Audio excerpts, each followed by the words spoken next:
On a cold winter morning in January 1890, as dawn struggled to break through the soot-filled skies of industrial London, thousands of families woke up in tiny one-room homes that were never meant to hold more than a single person, let alone an entire household. The wooden floors were worn, the walls thin enough for neighbours to hear every cough and whisper, and the scents of coal smoke, boiled cabbage, and damp mattresses blended into an atmosphere that defined the lives of millions. In these crowded rooms, where privacy was a luxury only the wealthy could afford, couples were forced to navigate the delicate balance between survival and intimacy. This was not a problem limited to London alone. Similar cramped living conditions existed in Paris, Berlin, New York, Calcutta, Karachi, and countless growing cities across the 19th and early 20th centuries. The Industrial Revolution, combined with rapid urbanization, had compressed humanity into tight spaces, creating a world where love, marriage, and physical closeness demanded creativity, resilience, and unspoken rules understood by families living within inches of each other. To understand how couples found intimacy in these overcrowded environments, one must first understand the enormous historical forces that created such living conditions. During the late 18th and 19th centuries, industrial centers attracted millions of rural migrants seeking work in factories, mills, and foundries. Cities expanded so quickly that housing could not keep up. The result was the explosion of one-room tenements, often crammed with entire families. According to surveys from late 19th century New York, nearly half of working-class families lived in a single room. In London's East End, social investigators like Charles Booth documented rooms where 6 to 10 individuals shared a living space smaller than a modern bedroom. These rooms were used for sleeping, eating, cooking, washing, storing tools, and working. Privacy was a fantasy, yet humanity continued as it always does. Couples married, children were born, and families sustained emotional connections that helped them survive brutal working hours and unforgiving economic realities. Life in these one-room homes revolved around strict routines that offered some level of rhythm and predictability. Most adults worked long hours outside the home. Factory shifts often lasted from early morning to late evening, meaning couples had very limited time together. Yet this absence created its own opportunity for closeness. Many working-class husbands and wives understood that emotional intimacy often began with small rituals. When a husband returned from a 12-hour shift, his wife might have prepared tea or a simple meal of bread and stew. These quiet moments, shared after the children had fallen asleep, helped maintain the bond that relentless industrial labor could otherwise erode. In many cases, these evenings became the only moments of genuine privacy couples had. Families were accustomed to falling asleep early from exhaustion, and the dim light of oil lamps or candles often created enough darkness for couples to share affection without disturbing others. This was not ideal, but it was real.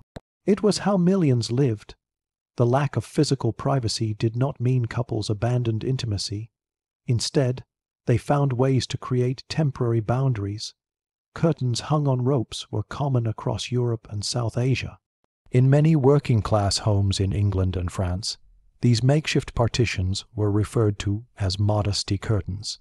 In South Asian households, especially before the mid-20th century, wooden screens or cloth sheets served a similar purpose, allowing newly married couples a semblance of privacy. Families understood these boundaries and respected them, even in silence. Children learned early that certain moments required them to stay quiet or occupy themselves outside the room. These unwritten cultural rules were a crucial part of family life.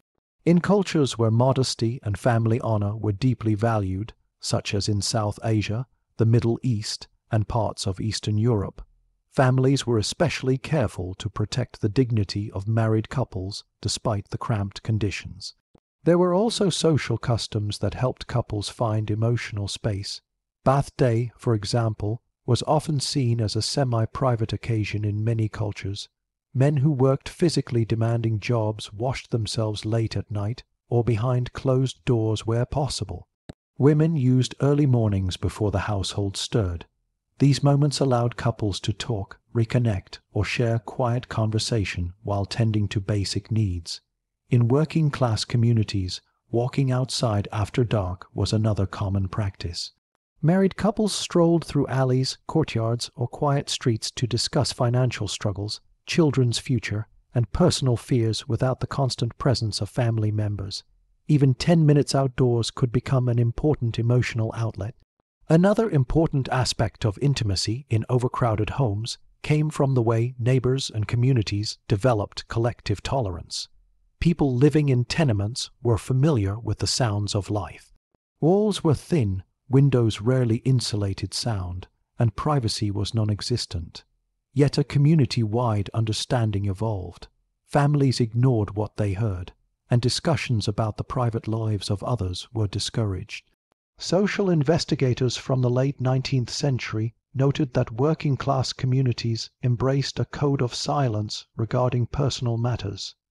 This unspoken agreement enabled couples to maintain a sense of dignity even in the most crowded conditions.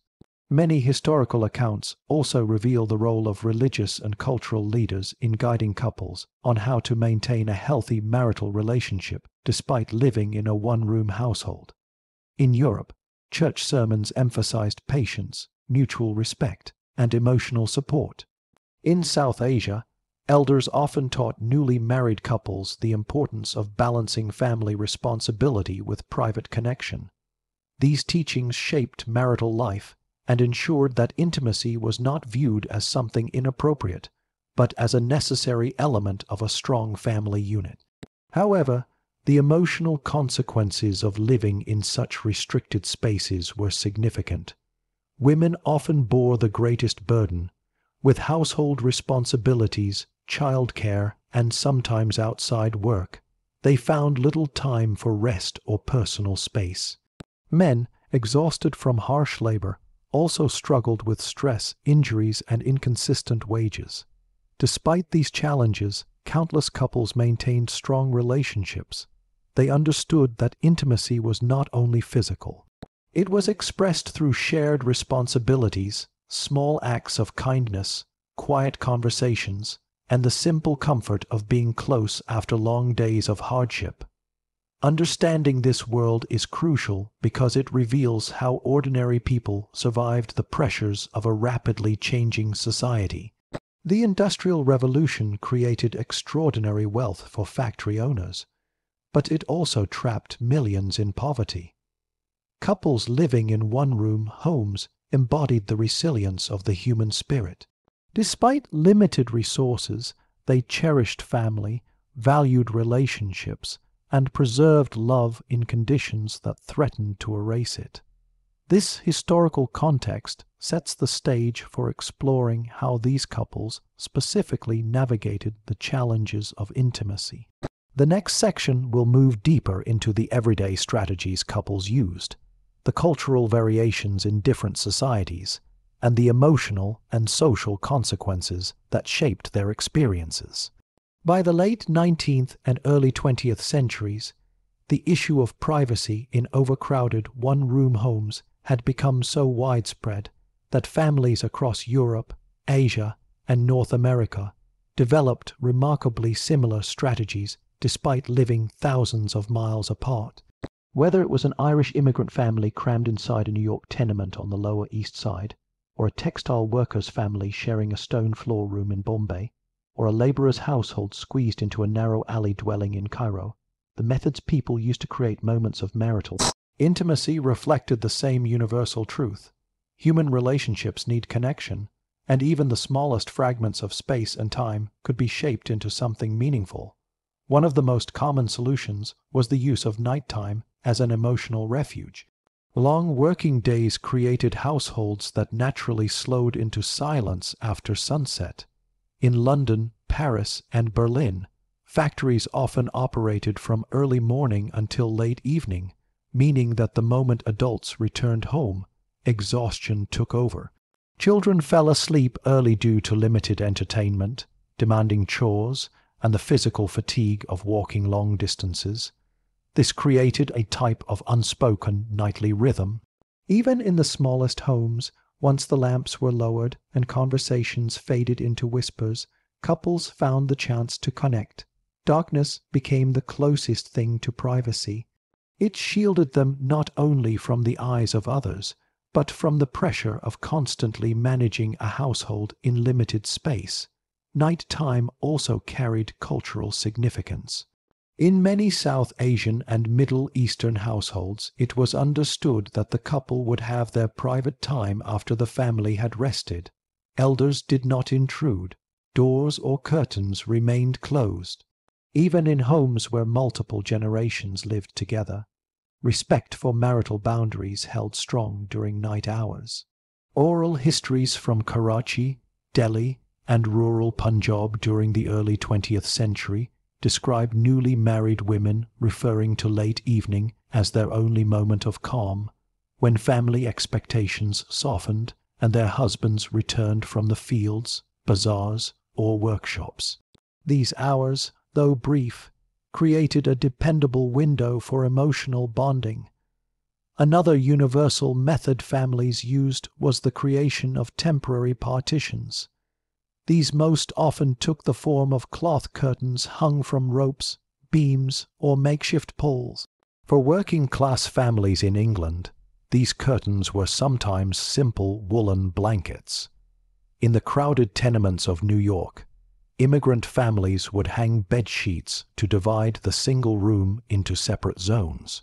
Although flimsy, these partitions created psychological boundaries. A curtain might not have stopped sound, but it signaled a moment of privacy. Families respected it. Children understood they should turn away or remain quiet. This was not merely a practical arrangement. It was a cultural adaptation that preserved dignity in environments where the walls themselves offered little protection. In South Asian and Middle Eastern homes, wooden or bamboo screens served a similar purpose. Known by various names across regions, these screens reflected deep traditions of modesty and family honor. A young couple might have a small corner screened off, allowing them to carve out a private space despite sharing the home with parents, siblings, or extended relatives. The presence of such screens reminded others in the household that privacy, even in the smallest forms, was essential for marital harmony.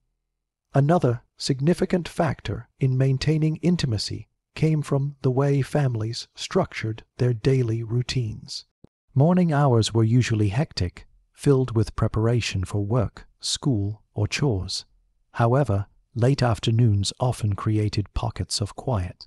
In homes where older children fetched water, bought groceries, or looked after younger siblings, couples sometimes used these brief moments to talk privately. This was particularly common in agrarian societies transitioning into industrial labor. In Eastern Europe, Turkey, Iran, and parts of South Asia, accounts from the early 20th century show that husbands returning home during midday breaks occasionally found short moments to speak with their wives without the presence of the entire household. It was rare, but when it happened, these conversations helped anchor emotional stability. Emotional intimacy also developed through shared burdens. Living in a one-room home meant constant cooperation. Every task required coordination. Collecting coal, fetching water, preparing simple meals, repairing clothing, bathing children, and managing scarce resources brought couples together whether they intended it or not. These small, daily acts of partnership often became the backbone of marital closeness. Sociologists studying working-class homes in the 19th century frequently observed how husbands and wives communicated non-verbally while managing their limited environment. A glance, a gesture, or a small act of assistance carried emotional meaning. In a world where words could be overheard by neighbors or relatives, silent understanding became a form of intimacy. Another overlooked but vital aspect of intimacy in overcrowded homes was the community itself.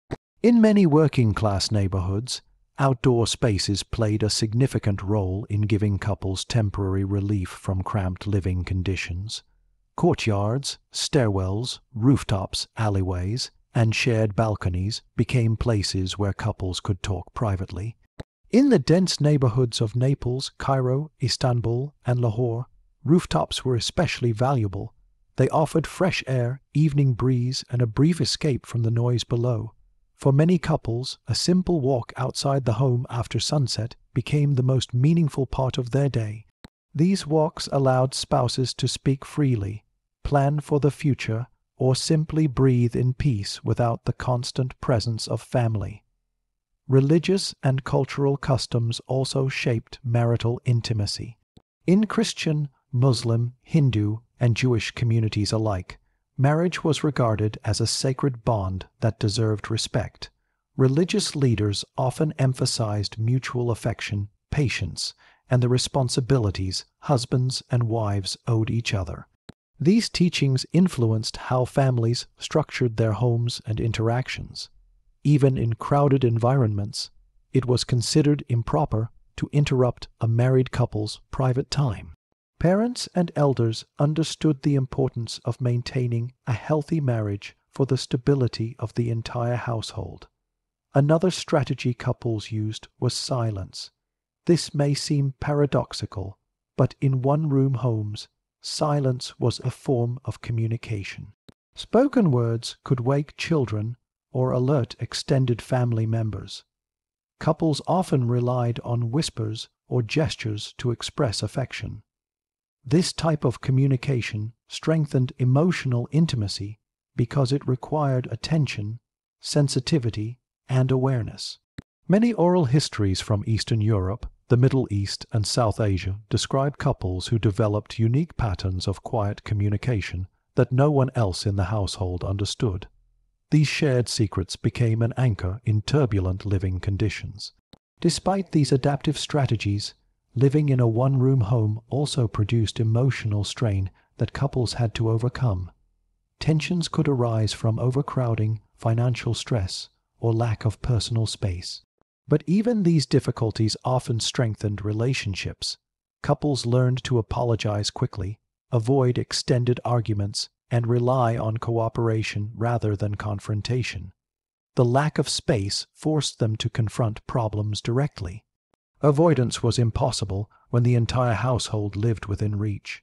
This often led to more stable long-term understanding between spouses. It is also important to recognize that in many societies, extended families played a supportive role. Grandparents, siblings, and relatives living in the same home sometimes helped by taking children outside to play or by handling chores that gave the couple small pockets of time alone. In rural communities that had recently migrated to cities, this tradition of mutual support remained strong. Families might not have had space, but they had collective respect for the institution of marriage.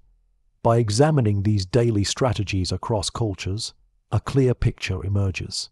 Even in environments where privacy was almost non-existent, couples found ways to maintain intimacy through creativity, cooperation, cultural traditions, and silent understanding. These solutions were imperfect, but they reflected a powerful truth. Human connection persists even in the most difficult circumstances. What seems almost impossible today was once a normal part of life for millions.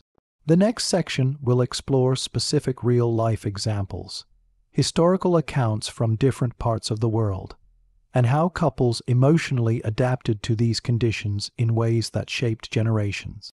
By the early 20th century, observers, social reformers, writers, and even government investigators began documenting the daily realities of overcrowded one-room living. These accounts provide a vivid window into how couples maintained their relationships despite conditions that offered almost no privacy. They reveal not only strategies and customs, but also the deep emotional resilience that allowed intimacy to flourish in places where even breathing space was scarce. Across continents, cultures, and class divides, the human experience inside a one-room home showed remarkable similarities. One of the most detailed sources comes from New York City's Lower East Side during the massive wave of immigration between 1800 1980 and 1910. Journalists like Jacob Riis produced shocking descriptions of tenement rooms that held entire families, boarders, and sometimes even small workshops.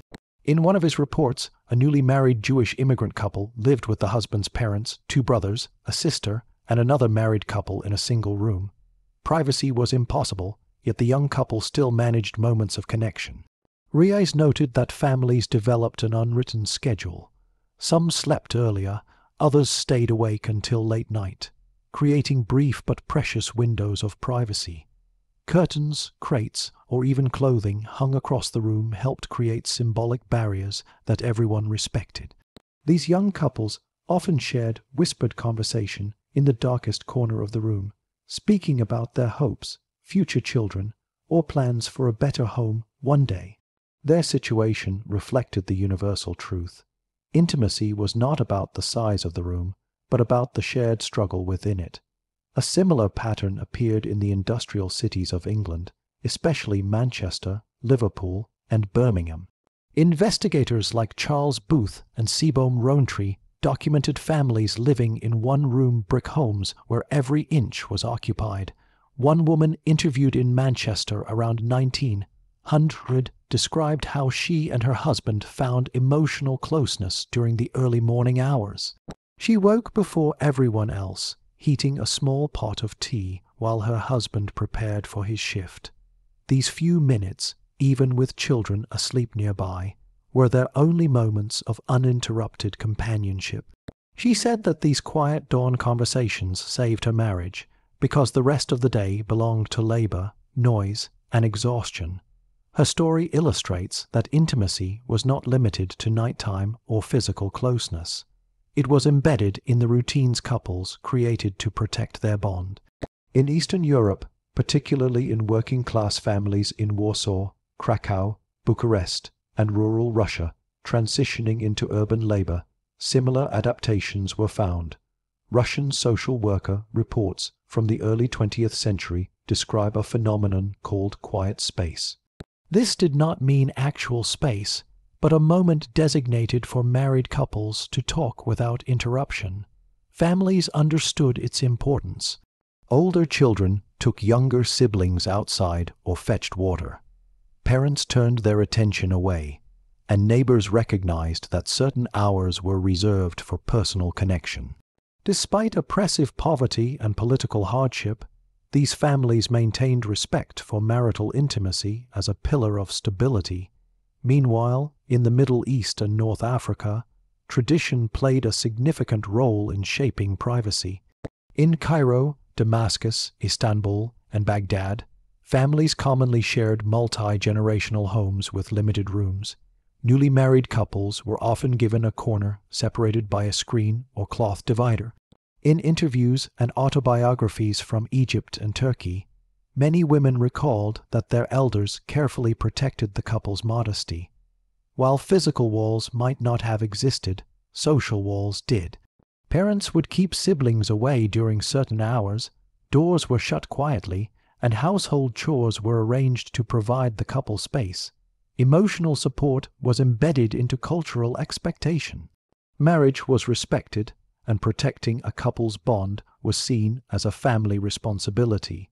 South Asia provides some of the most vivid historical examples of overcrowded intimacy. In cities like Lahore, Delhi, Bombay, and Calcutta, it was extremely common for joint families to live in a single-room or two-room home. Oral histories collected in the mid-20th century describe how couples carved out private spaces, even when grandparents, children, siblings, and cousins all lived within a few feet of one another. Some relied on the nighttime quiet, others used curtains or screens, but many also depended on community patterns.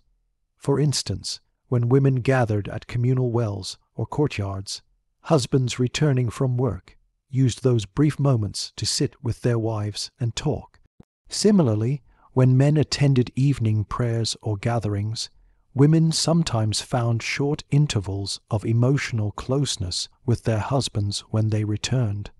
One remarkable account comes from a family in Amritsar during the 1930s.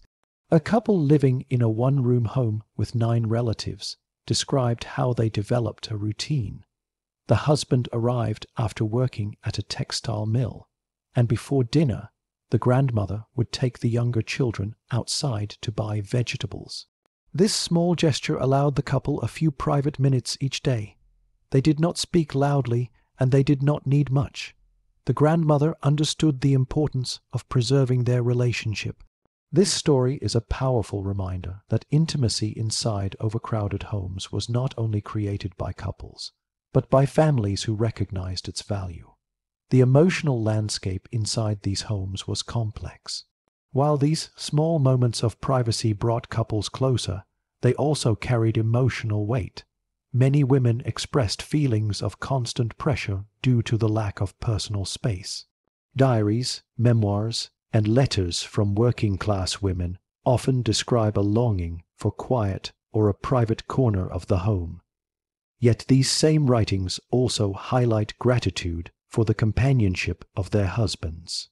Emotional intimacy was often strengthened because couples had to rely on each other to navigate daily life.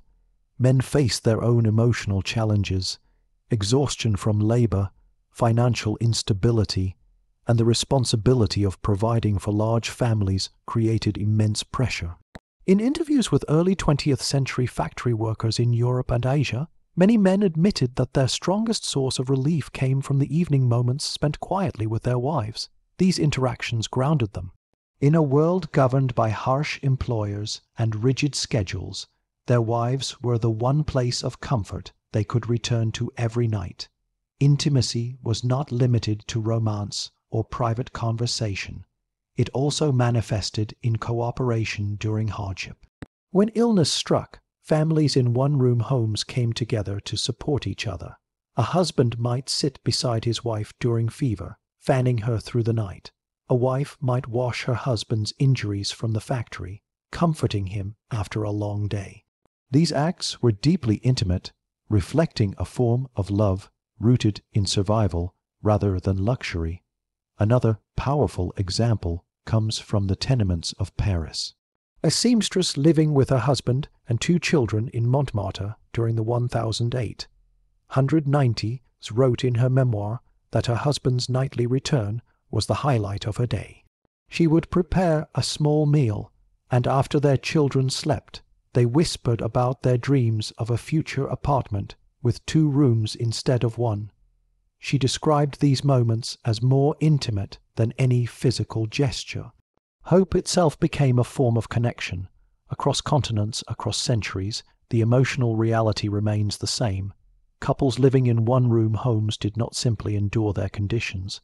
They adapted to them with creativity, resilience, and a deep understanding of each other's needs. Rather than allowing cramped walls to suffocate their marriage, they transformed tiny spaces into places of shared struggle and shared affection. The next section will explore the long-term consequences of these living conditions, how they shaped generations, and what they reveal about the historical evolution of privacy, family life, and human intimacy. By the mid-20th century, the era of overcrowded one-room homes began to decline in many parts of the world due to housing reforms, urban planning, and rising awareness of public health. Yet the legacy of these homes did not disappear.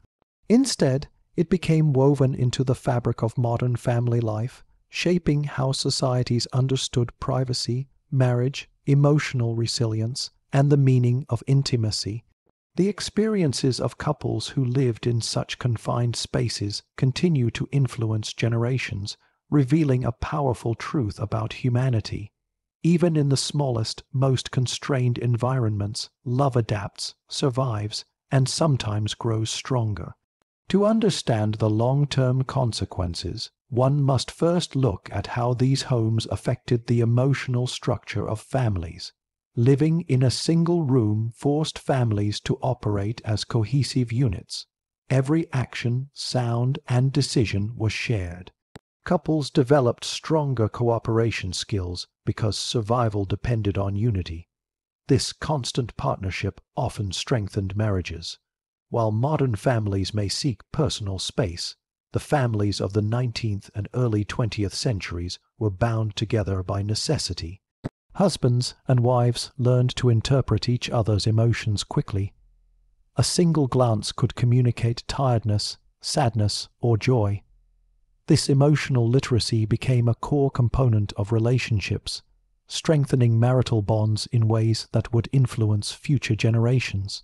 However, these conditions also revealed the limits of human endurance.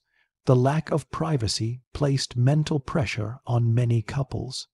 Diaries kept by factory workers' wives in Germany, letters written by miners in Wales, and oral histories from South Asian families all describe moments of frustration, longing, and emotional fatigue. Yet these same documents also show that many couples developed remarkable patience. Their ability to adapt became a fundamental part of family identity. This resilience would later serve them during economic depressions, wars, and social upheavals. Intimacy in these cramped homes became both a refuge and a source of strength. The next major consequence of one-room living was the cultural shift in how societies viewed privacy. Before the 19th century, privacy was rarely a concept for ordinary people. Medieval and early modern households were communal. Entire families slept in the same hall or room, and privacy was a privilege of aristocracy. But the industrial age created overcrowding on an unimaginable scale, forcing millions into close living. As reformers, doctors, and governments observed the effects, they began advocating for better housing. Reports in London, Berlin, New York, and Paris argued that privacy was not a luxury but a necessity for mental and emotional health. Reformers insisted that families, especially married couples, needed personal space to maintain harmony. By the early 20th century, housing reform became a key political issue. In the United States, the Tenement House Act of 1901 introduced regulations that reduced overcrowding and required windows, ventilation, and separate rooms. In England, the Public Health Acts gradually improved working-class housing, pushing builders to create multi-room homes. In France, Germany, Italy, and the Russian Empire, similar reforms took hold after repeated studies linked cramped living conditions to disease, social tension, and family strain. These reforms indirectly acknowledged something that millions of working-class couples already knew. Privacy supports marital stability and human well-being. Another long-term consequence was the evolution of gender roles within marriage. In one-room homes, husbands and wives often worked together more closely than in larger homes with separate spaces. Chores, childcare, and daily survival required cooperation. Women were central to maintaining the emotional environment of the home, while men contributed labor and protection. This mutual dependency created a unique form of partnership that shaped expectations for future generations. When improved housing later became available, couples carried forward these habits of shared responsibility and cooperative intimacy. Sociologists in the mid-20th century observed that many families who moved from one-room tenements into two-room apartments retained their strong marital bonds because they had learned to communicate effectively despite hardship. There were also consequences on children. Growing up in a single room meant witnessing the emotional dynamics of marriage up close. Children saw their parents navigate arguments, affection, cooperation, and stress. This exposure gave them an early understanding of human relationships. Some recollected these memories as warm and comforting, describing the family as a unit with strong attachment. Others remembered discomfort or embarrassment due to lack of space. Yet in both cases, these childhood experiences influenced how the next generation approached relationships, privacy, and household formation. Many children who grew up in such homes later prioritized larger living spaces when they became adults, explaining the rapid rise of multi-room apartments in the 20th century. Another profound effect was the strengthening of community bonds. Overcrowded living conditions forced neighbors to develop high levels of tolerance. People learned to ignore sounds, respect boundaries, and share resources. This collective understanding produced communities that felt connected, empathetic, and interdependent. For couples, this meant they were not alone in their struggles. Their experience was mirrored in every home around them. This shared hardship created networks of support. In South Asia, women supported each other through childbirth, illness, and emotional stress. In European cities, neighbors watched each other's children or helped during financial crises. These networks made life bearable and helped couples maintain their emotional stability. When improved housing later spread across cities, these cultural habits of mutual support persisted.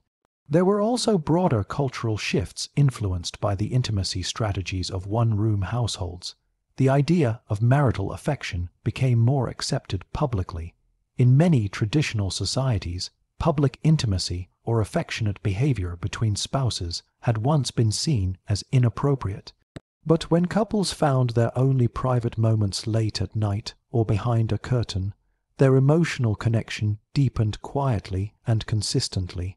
As societies modernized, these private relationships laid the foundation for a more open understanding of romantic partnerships. The concept of the home as a place of emotional comfort gained importance. Marriage was no longer only an economic or social institution. It became a personal bond that required care, communication, and protected space. A final consequence of overcrowded one-room homes is found in the stories families passed down. Many elders who lived in such homes during the early 20th century shared memories with their children and grandchildren. These stories usually carried two messages. The first was about struggle, describing cold winters, hunger, shared beds, and rooms lit by a single lantern. The second was about resilience, the way parents supported each other, the whispered conversations at night, the quiet routines, the improvised barriers, and the tenderness that survived despite hardship. These memories shaped family identity. They became reminders that love does not depend on comfort or luxury, but on commitment, patience, and shared endurance. As modern societies enjoy larger homes, private bedrooms, and personal space, it is easy to forget that only a few generations ago, millions of couples lived in extremely cramped conditions. Yet these couples built strong marriages, raised children, protected their dignity, and maintained bonds that held families together for decades. Their experiences remind us that intimacy is not merely a private act, but a human need that adapts to circumstances. Whether behind a cloth curtain, in the darkness of a single room, or during a quiet walk outside, couples found ways to connect. This resilience is their legacy. In essence, overcrowded one-room homes did more than challenge families. They reshaped the modern understanding of privacy, marriage, family cooperation, and emotional intimacy. The survival of relationships under such pressure proved the extraordinary strength of the human spirit. Even in the smallest spaces, love endured, adapted, and continued to grow.